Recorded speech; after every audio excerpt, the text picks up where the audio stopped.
Autre déroute, celle du MoDem. François Bayrou voulait être le 3e homme de cette élection. Il est finalement 4e et loin derrière, avec un score qu'il n'imaginait même pas.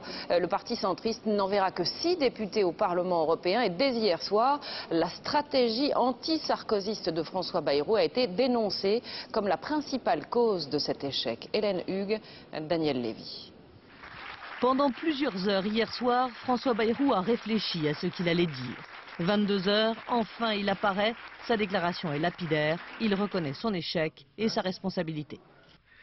J'ai pensé que l'on ne pouvait pas séparer les enjeux nationaux et les enjeux européens. Je n'ai pas réussi à faire partager ce sentiment et je me suis laissé entraîner dans une polémique excessive qui a troublé. Une autocritique en référence à sa campagne axée essentiellement sur l'anti-sarkozysme. Allusion aussi à la virulente empoignade avec Daniel Cohn-Bendit lors du débat sur France 2. Une partie de ses soutiens dénonce aujourd'hui sa stratégie.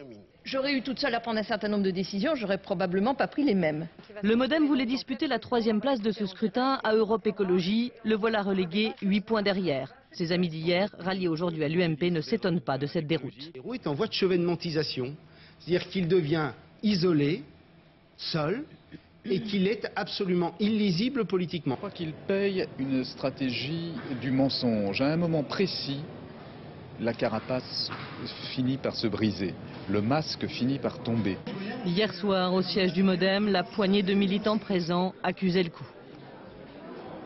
On a parlé d'Europe, il y avait un très beau projet, on n'a pas dû assez le mettre en avant, mais il était là. Quand on aime quelqu'un, quand on suit quelqu'un, on est avec lui malgré tout contre tout. Voilà. Alors vous voyez la belle couleur orange là, ce soleil qui brille, eh bien il brillera bientôt.